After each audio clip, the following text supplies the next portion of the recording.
بسم اللہ الرحمن الرحیم۔ عزیز طلباء و طالبات، السلام علیکم۔ آج کا ہمارا لیکچر ہماری حصہ نثر کا ایک اہم سبق پہلی فتح، محمد ابن قاسم کا جو ناول ہے، نسیم حجازی کا ناول محمد ابن قاسم، اس سے یہ سبق لیا گیا۔ پہلے لیکچر میں ہم نے اس کا سارا پس منظر ڈسکس کیا تھا، تو ابھی چلتے ہیں سبق کی طرف۔ سب سے پہلے اس ناول کے جو کردار ہیں وہ دیکھیں گے، اس کے بعد ہم ذکر کریں گے اس سبق کے اہم موضوعات پہ، پھر ہم دیکھیں گے کہ جو ہماری ٹیکسٹ بک ہے وہاں پہ کیا تحریر۔ تو عزیز طلباء، ناول کے یہ جو کردار ہیں، سب سے پہلے آپ ان کو ایک نظر دیکھ لیں تاکہ ناول شروع کرنے سے پہلے ہمارے پاس یہ چیزیں ہوں گی تو ہمارے لیے آسانی ہوگی۔ ایک کردار ہے محمد ابن قاسم کا، ایک ہے ناہید کا، ایک کردار ہے زبیدہ کا، ایک کردار ہے حجاج بن یوسف کا، بیٹا ایک کردار ہے محمد بن ہارون کا، اور ایک کردار ہے عبید اللہ کا۔ ایسے ہی ایک کردار ہے بھیم سنگھ کا، اور ایک کردار ہے راجہ دہر کا، اور آخری کردار ہے زبیر کا۔ یہ کچھ کردار ہیں جو اس ناول میں ہیں۔ اب بیٹا ہم چلتے ہیں اس سبق کے اہم نکات کی طرف۔ سب سے پہلے آئے گی مسلم فوج کی روانگی، محمد ابن قاسم کا جو لشکر ہے اس کی روانگی۔ دوسرا اس کا اہم پوائنٹ ہے مالی مدد کا جذبہ۔ یہ سارا کچھ جو اسلحہ تھا، جو گھوڑے تھے، جو لشکر کی تیاری میں جتنے معاملات پیش آئے، ان کو کیسے پورا کیا گیا تھا۔ وفد کا قتل، جو سفیر پر مشتمل ایک وفد بھیجا گیا تھا، اس کا قتل۔ فوج کی تعداد، محمد ابن قاسم کی فوج کی تعداد کتنی ہے، بھیم سنگھ کی فوج کی تعداد کتنی ہے۔ گوریلا حکمت عملی، بھیم سنگھ نے گوریلا حکمت عملی کے اوپر جنگ شروع کی تھی۔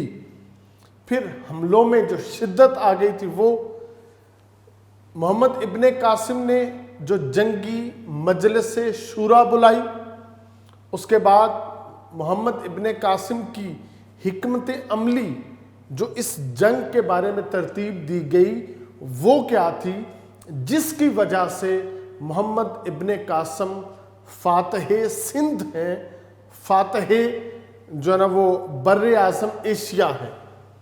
اس کے بعد سالار کا مشورہ، جتنے سالار تھے انہوں نے محمد ابن قاسم کو کیا مشورہ دیا۔ پھر مسلمان اور غیر مسلم کی جنگ میں جو بیسک فرق ہے وہ کیا ہے، مسلمان کیوں جنگ کرتا ہے اور کس کی رضا کے لیے جنگ کرتا ہے، اور جو غیر مسلم ہے وہ کیوں جنگ کرتے ہیں اور وہ کس کی رضا کے لیے جنگ کرتے ہیں۔ یہ ایک ان میں بنیادی فرق ہے جو محمد ابن قاسم نے اپنی مختصر سی تقریر میں یہ بات واضح کرتی تھی۔ یہ اس سبق کے اہم نکات ہیں، یہ اس ناول کے کردار ہیں۔ تو عزیز طلباء، ابھی ہم جائیں گے اپنی ٹیکسٹ بک کی طرف اور وہاں سے پہلی فتح سبق کا آغاز کریں گے۔ تمام طلباء آپ اپنی ٹیکسٹ بک کو اوپن کریں اور ہم ابھی پڑھیں گے پہلی فتح۔ عزیز طلباء، یہ ہمارا سبق ہے پہلی فتح۔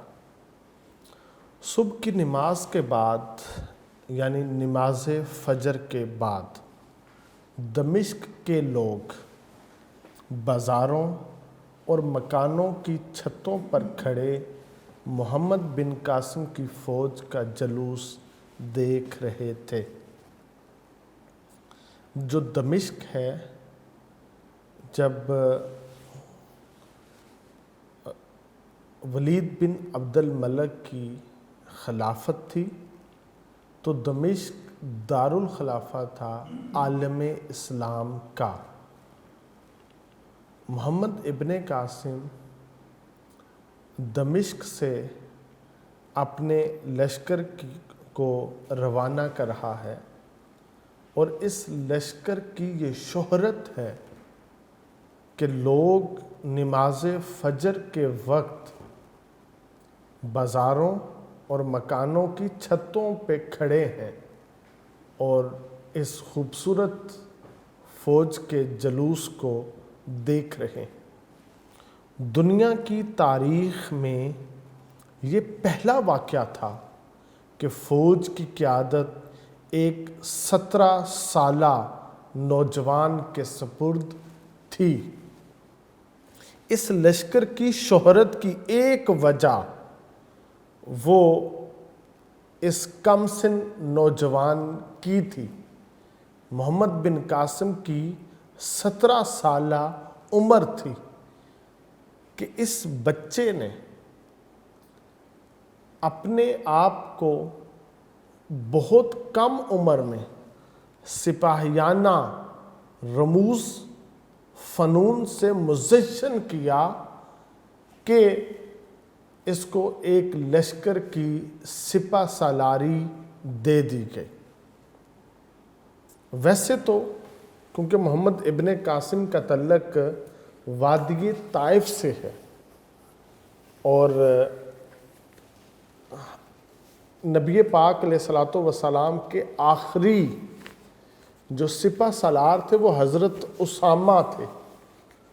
حضرت ابوبکر صدیق رضی اللہ تعالیٰ عنہ کے پہلے سپہ سالار حضرت اسامہ ہیں۔ نبی پاک علیہ الصلوۃ والسلام نے جب پردہ فرمایا تو آپ کے سپہ سالار اس وقت آپ نے جو لشکر روانہ کیا تھا، جس کا حکم دیا تھا، اس کے سپہ سالار حضرت اسامہ تھے۔ حضرت اسامہ کی عمر بھی اس وقت 16-17 برس تھی۔ تو نبی پاک علیہ الصلوۃ والسلام نے پردہ فرما لیا، لشکر وقتی طور پہ روک دیا گیا۔ جب حضرت ابوبکر صدیق رضی اللہ تعالیٰ عنہ مسند خلافت پر متمکن ہوئے تو آپ نے سب سے پہلے اس لشکر کو روانہ کرنے کا حکم جاری کیا، بلکہ جب اس لشکر کو شہر سے باہر الوداع کرنے کے لیے آپ تشریف لائے تو آپ نے حضرت اسامہ کے گھوڑے کی لگام تھامی ہوئی تھی۔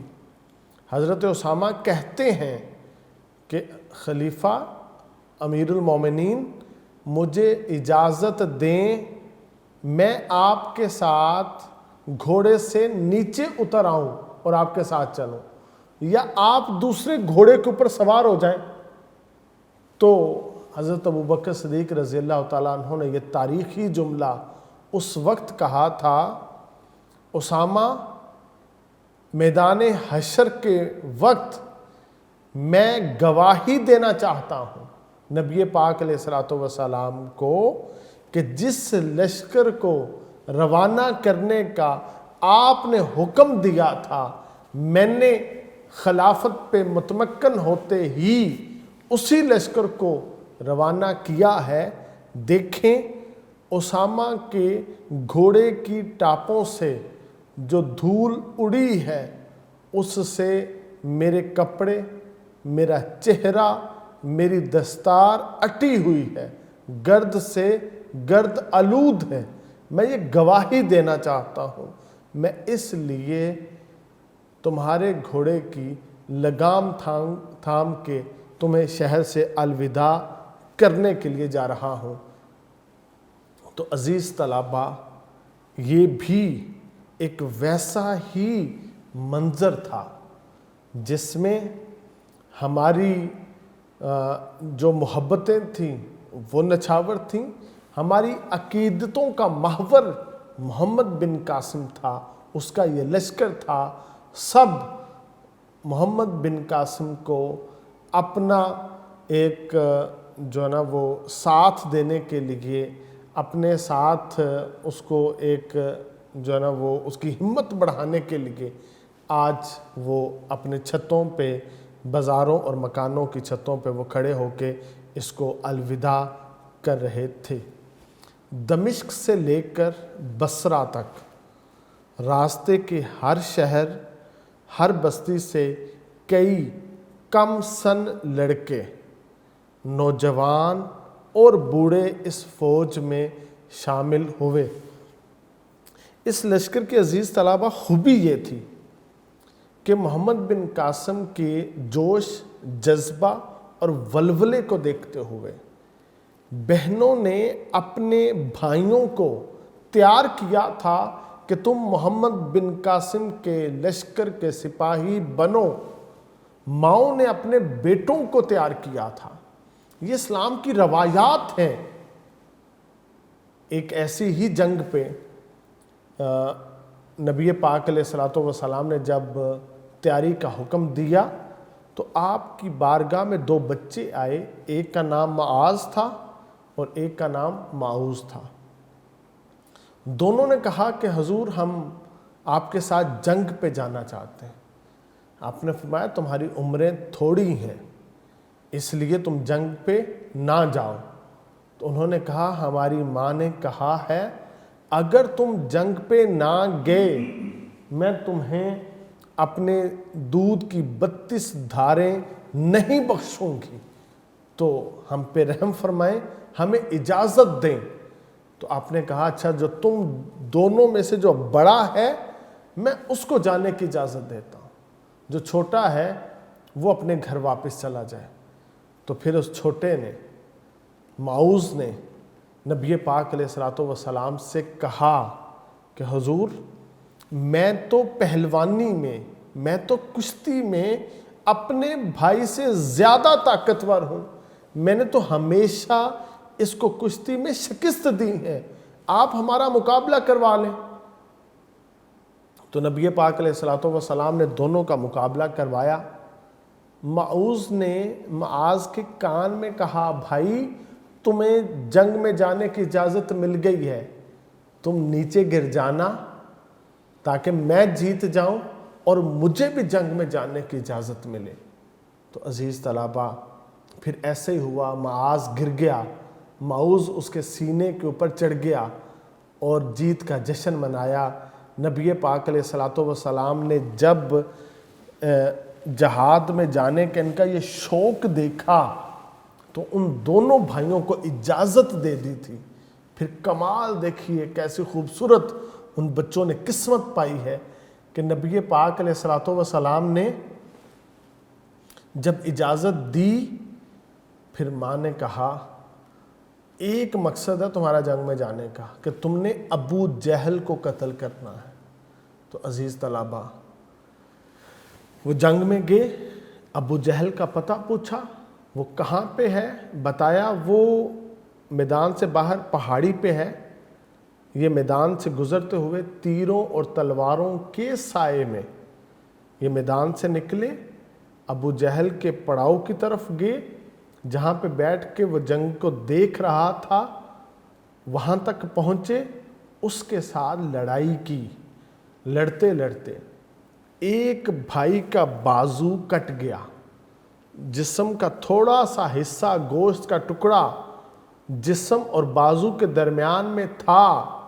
اس نے اپنے پاؤں کے نیچے اپنے ہاتھ کو رکھا اور اپنے جسم کو زور سے پیچھے کو دھکیلا اور اس جسم کے حصے کو اپنے سے بازو کو جدا کر لیا کہ یہ لڑنے میں رکاوٹ پیش کر رہا ہے۔ ایک بھائی شہید ہو گیا، پھر دوسرا بھائی بھی لڑتا ہوا، یہاں تک کہ انہوں نے ابو جہل کو واصل جہنم کیا۔ یہ ہمارے نوجوانوں میں جذبہ جہاد تھا، جس کی ایک تصویر آج دمشق کا بازار، دمشق کے لوگ دیکھ رہے تھے۔ پھر اس کی شہرت دور دراز تک پھیلی، جس جانب سے آپ کا لشکر گزرتا نوجوان، کم سن نوجوان، بوڑھے لوگ بھی اس لشکر کے اندر شامل ہو رہے تھے۔ کوفہ اور بصرہ میں محمد بن قاسم کی روانگی کی اطلاع مل چکی تھی۔ جو بصرہ ہے اس شہر کا گورنر حجاج بن یوسف ہے، ساتھ وہ سالار اعظم بھی ہے، اور نوجوان عورتیں اپنے شوہروں، مائیں اپنے بیٹوں اور لڑکیاں اپنے بھائیوں کو نوجوان سالار کا ساتھ دینے کے لیے تیار رہنے پر آمادہ کر رہی تھیں۔ غیور قوم کی ایک بے کس بیٹی کی فریاد بصرہ اور کوفہ کے ہر گھر میں پہنچ چکی تھی۔ بصرے کی عورتوں میں زبیدہ کی تبلیغ کے باعث یہ جذبہ پیدا ہو چکا تھا کہ نحید کا مسئلہ قوم کی ہر بہو بیٹی کا مسئلہ ہے۔ نحید نے خط لکھا تھا، اب نحید کی مدد کے لیے محمد بن قاسم لشکر کو تیار کر کے روانہ ہو رہے ہیں۔ نوجوان لڑکیاں مختلف محلوں اور کوچوں سے زبیدہ کے گھر آتیں۔ یہ جو کوچے ہیں گھروں کو کہتے ہیں۔ جب وہ زبیدہ کے پاس آتیں اور اس کی تقاریر سے ایک نیا جذبہ لے کر واپس جاتی، جب وہ نیا جذبہ لے کے واپس جاتی تھی تو وہ دو کام کرتی۔ ایک یہ کہ وہ مالی مدد کے لیے اپنے گھر سے، اپنے گھر والوں سے جو ہو سکتا تھا وہ لے کے آتی تھی۔ نمبر دو، وہ سپاہی تیار کرتی تھی اپنے گھروں سے، اپنے بھائیوں کو، اپنے باپوں کو، اپنے شوہروں کو وہ تیار کرتی تھی کہ تم محمد بن قاسم کے لشکر میں ضرور شمولیت اختیار کرو۔ تو وہ ایک نیا جذبہ زبیدہ کی تقریروں سے لے کر واپس آتی ہیں۔ خرابی صحت کے باوجود محمد بن قاسم کی والدہ بصرہ کی معمر عورتوں کی ایک ٹولی کے ساتھ جہاد کی تبلیغ کے لیے ہر محلے کی عورتوں کے پاس پہنچتیں۔ زبیدہ نے چند نئے سپاہیوں کو گھوڑے اور اسلحہ جات بہم پہنچانے کے لیے اپنے تمام زیورات بیچ ڈالے۔ سب سے پہلے زبیدہ نے اپنے زیور بیچے، پھر کیا ہوا، بصرہ کے تمام امیر غریب گھرانوں کی لڑکیوں نے اس کی تقلید کی، زبیدہ کی تقلید کی، اور مجاہدین کی اعانت کے لیے، مدد کے لیے بصرہ کے بیت المال کو چند دنوں میں سونے اور چاندی سے بھر دیا۔ یہ ایک فلاحی جذبہ ہے جو اللہ پاک نے مسلمانوں کو عطا کیا ہے۔ عراق کے دوسرے شہروں کی خواتین نے اس کار خیر میں بصرہ کی عورتوں سے پیچھے رہنا گوارا نہ کیا اور وہاں بھی لاکھوں روپے جمع ہو گئے۔ یوں محمد بن قاسم کی لشکر میں جو مشکل تھی وہ ختم ہوگی، اس طرح سے مالی امداد کی وجہ سے۔ محمد بن قاسم نے بصرہ میں 3 دن قیام کیا۔ آپ دمشق سے چلے تھے اور بصرہ پہنچے تھے، بصرہ میں آپ نے 3 دن قیام کیا تھا۔ اس کی آمد سے پہلے بصرہ میں حجاج بن یوسف کے پاس مکران کے گورنر محمد بن ہارون کا یہ پیغام پہنچ چکا تھا کہ عبید اللہ کی قیادت میں 20 آدمیوں کا جو وفد دیبل بھیجا گیا تھا، اس میں سے صرف 2 نوجوان جان بچا کر مکران پہنچنے میں کامیاب ہوئے ہیں، باقی تمام دیبل کے گورنر نے قتل کر دیے۔ اب کیا تھا، ایک جانب محمد بن قاسم دمشق میں لشکر تیار کر رہا تھا، دوسری جانب حجاج بن یوسف نے کچھ سفیر بھیجے تاکہ ہم کیا کریں، ان کے ساتھ گفتگو کے ساتھ اس مسئلے کو حل کر لیں۔ جو انہوں نے اس قافلے کو لوٹا ہے، خواتین اور بچوں کو جو قید کیا ہے، ناہید کے خط کی روشنی میں ہم ان کے ساتھ گفتگو کے ساتھ اس معاملے کو حل کر لیں۔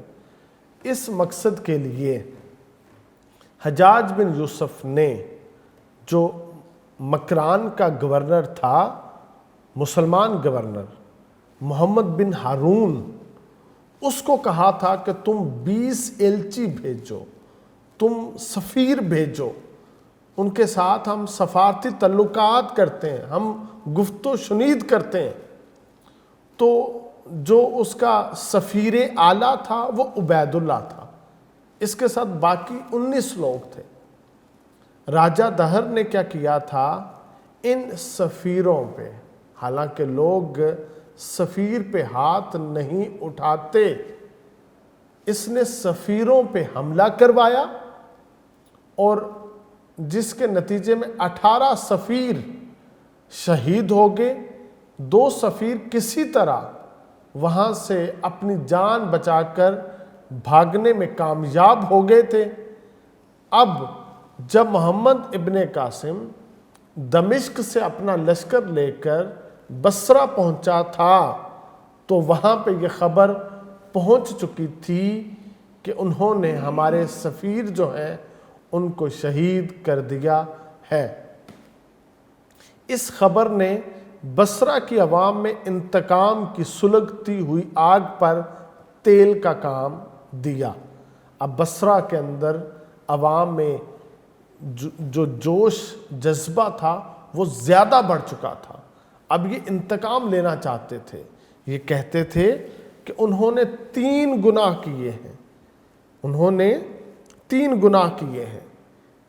پہلا گناہ کہ انہوں نے قافلے پہ حملہ کیا ہے اور وہاں کے جو مرد ان سب کو قتل کر دیا۔ دوسرا گناہ انہوں نے یہ کیا ہے، انہوں نے ہماری خواتین کو اور بچوں کو قید کر لیا۔ عزیز طلبہ، انہوں نے 3 گناہ کیے تھے۔ ایک گناہ یہ تھا کہ انہوں نے قافلے پہ حملہ کر کے تمام مردوں کو شہید کر دیا تھا، اور دوسرا گناہ ان کا یہ تھا انہوں نے خواتین اور بچوں کو قیدی بنا لیا تھا۔ اب تیسرا گناہ یہ تھا انہوں نے ہمارے سفیروں کو قتل کر دیا تھا، شہید کر دیا تھا۔ ان ساری چیزوں کی وجہ سے بصرہ کے لوگوں میں انتقام کی آگ سلگ چکی تھی۔ دمشق سے روانگی کے وقت محمد بن قاسم کی فوج کی تعداد 5000 تھی۔ جب دمشق سے محمد بن قاسم کا لشکر نکلتا ہے تو سپاہی 5000 تھے، لیکن جب وہ بصرے سے روانہ ہوتا ہے تو اس کی لشکر کی مجموعی تعداد 12000 تھی۔ یہ جو 7000 لوگ اور شامل ہوئے تھے اس لشکر میں، یہ بصرہ میں شامل ہوئے تھے، اور اس کی وجہ وہ سفیروں کو شہید کرنا تھا۔ اب جو 12000 لشکر تھی، ان میں سے 6000 سپاہی گھڑ سوار تھے، 3000 سپاہی پیدل تھے، اور 3000 سامان رسد کے ساتھ اونٹوں پہ سوار تھے۔ یعنی 12000 سپاہیوں پر یہ لشکر مشتمل تھا، جن میں 6000 گھوڑوں پہ تھے، 3000 اونٹوں پہ تھے، اور 3000 سپاہی پیدل تھے۔ یہ جتنا بھی سامان وافر تھا، اس میں ہماری قوم کی بیٹیاں، زبیدہ جیسی بیٹیاں، یہ ان کا کردار تھا۔ انہوں نے اپنا جتنا بھی مال تھا وہ اللہ کی راہ میں، اسلام کی راہ میں انہوں نے خرچ کر دیا تھا۔ اس جہاد کی تیاری میں انہوں نے اپنا مال اللہ کی خوشنودی، اس کی رضا حاصل کرنے کے لیے خرچ کیا تھا۔ محمد بن قاسم شیراز سے ہوتا ہوا مکران پہنچا۔ اب عزیز طلبہ، یہ محمد بن قاسم جو تھا یہ دمشق سے چلا تھا اور بصرہ میں پہنچا تھا۔ جب یہ دمشق سے بصرہ میں پہنچا، بصرہ اور اس کے ساتھ کوفہ، یہ دونوں قریب قریب جو نا وہ شہر ہیں۔ پھر بصرہ اور کوفہ سے چلنے کے بعد یہ شیراز پہنچا. شیراز پہنچنے سے اس سے آگے یہ مکران میں آیا تھا. عزیز طلبہ میں بتاتا چلوں، جو مکران ہے یہ آج کا موجودہ بلوچستان ہے. عرب سے چلا محمد بن قاسم اور بلوچستان کے پاس آ گیا، اور اس کے ساتھ آگے لسبیلا کا پہاڑی علاقہ ہے. یہاں پہ محمد بن قاسم جب پہنچتا ہے تو اسے بہت ساری مشکلات کا سامنا کرنا پڑتا ہے، کیونکہ بھیم سنگھ نے 20,000 فوج کے ساتھ لسبیلا کے سندھی گورنر کی اعانت کو پہنچ چکا تھا. اب جو لسبیلا کا علاقہ ہے یہ سندھ کا علاقہ ہے، اور جو بھیم سنگھ ہے یہ سندھی گورنر کی مدد کو آیا تھا 20,000 کی فوج لے کے. اب دیکھ لیں، محمد بن قاسم 12,000 کا لشکر لاتا ہے، جس میں اکثریت کم سن نوجوانوں کی ہے، جن میں اکثریت جو ہے وہ بوڑھے لوگوں کی ہے. اور اتنا لمبا سفر کر کے یہ لوگ یہاں تک پہنچے ہیں تو یہ تھک چکے ہیں. تھکا دینے والا سفر ہے، مشکل ترین سفر ہے. تو اب کیا ہوا، جو بھیم سنگھ ہے وہ سندھی گورنر کی مدد کو 20,000 کا لشکر لا چکا ہے. اس نے ایک مضبوط پہاڑی قلعے کو اپنا مرکز بنا کر تمام راستوں پر اپنے تیر انداز بٹھا دی. اس نے ایک پہاڑی قلعے کو اپنا مرکز بنا لیا، اور وہاں سے وہ تیر اندازوں کو راستوں کے اوپر بھیج دیتا تھا. یہ تیر پھینک کے واپس اس قلعے میں جا کے چھپ جاتے تھے. اپنے باپ کی مخالفت کے باوجود وہ راجہ کو اس بات کا یقین دلا چکا تھا کہ اس کے 20,000 سپاہی 12,000 مسلمانوں کو لسبیلا سے آگے نہیں بڑھنے دیں گے. اب یہ وہ وعدہ کیا تھا اس نے راجہ دہر کے ساتھ. اس نے کہا تھا کہ میں ان کو سندھ میں داخل ہونے سے پہلے ہی یہاں سے مار دوں گا، بھگا دوں گا، یہ اس سے آگے نہیں آئیں گے، ان کو میں یہاں پہ شکست سے دوچار کر دوں گا. مسلمانوں کے پہاڑی علاقے میں داخل ہوتے ہی بھیم سنگھ کے سپاہیوں نے اکا دکا حملے شروع کر دیے. یہ کچھ وقفے کے اوپر نا تھوڑی تھوڑی تعداد میں آ کے حملہ کرتے، گوریلا جنگ جسے کہتے ہیں. انہوں نے اس ٹائپ کی جو منصوبہ بندی کی تھی. 30-40 سپاہیوں کا گروہ اچانک کسی ٹیلے پر، کسی پہاڑی کی چوٹی پر نمودار ہوتا، اور آن کی آن میں محمد بن قاسم کی فوج کے کسی حصے پر تیر اور پتھر برسا کر غائب ہو جاتا. گھوڑوں کے سوار ادھر ادھر ہٹ کر اپنا بچاؤ کر لیتے تھے، لیکن شتر سوار، اونٹ پہ جو سوار تھے، ان دستوں کے لیے یہ حملے بڑی حد تک پریشان کن ثابت ہوئے. بعض اوقات بدک کر، ڈر کر، خوف کے مارے ادھر ادھر بھاگنے والے اونٹوں کو منظم کرنا حملہ کرنے والوں کے تعاقب سے زیادہ مشکل ہو جاتا تھا.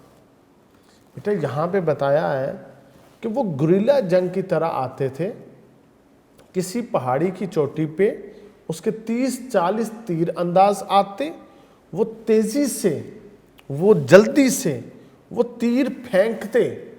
تیر پھینک کے ایک جو وہ محمد بن قاسم کے لشکر کا حصہ ہوتا تھا اس کو وہ زخمی کر دیتے تھے، اور پھر جو لوگ زخمی ہو جاتے تھے یا اونٹ جو تھے وہ ڈر اور خوف ان کے دلوں میں بیٹھ جاتا، اور وہ کبھی لشکر میں ادھر بھاگتے کبھی ادھر بھاگتے. ان کو منظم کرنا بہت بڑا مسئلہ بن چکا تھا.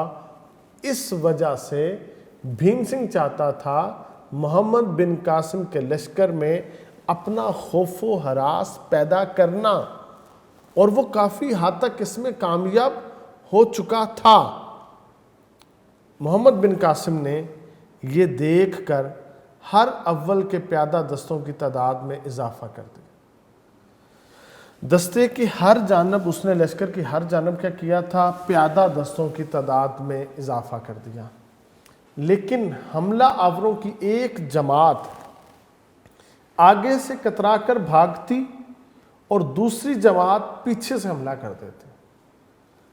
بھیم سنگھ کے سپاہی اگر وہ لشکر کی دائیں سائیڈ سے بھاگ کے گزر جاتے، تیز گھوڑے دوڑا کے گزر جاتے، سب کی توجہ اس جانب ہو جاتی، تو یہ کیا کر دیتے تھے؟ بائیں سائیڈ پہ حملہ کر دیتے تھے، وہاں پہ تیر برسا دیتے تھے اور مسلمانوں کو بہت زیادہ نقصان پہنچاتے تھے۔ جوں جوں محمد بن قاسم کی فوج آگے بڑھتی گئی، ان حملوں کی شدت میں اضافہ ہوتا گیا۔ یعنی پہلے تو وہ حملہ کرتے تھے دن میں ایک دفعہ یا دو دفعہ، اب کیا تھا؟ جیسے جیسے لشکر آگے بڑھتا گیا ان کے حملوں کی شدت میں اضافہ ہوتا گیا۔ وہ دن میں 4 5 5 6 دفعہ ایسے حملے کر دیتے، رات کے وقت بھی وہ ایسے حملے کر دیتے، جس کی وجہ سے کیا تھا کہ جو اس لشکر کو وہ جو ہے نا اس کا ڈسپلن، نظم و ضبط خراب کرنا چاہتے تھے، وہ اس میں کافی حد تک کامیاب ہوئے بھی تھے۔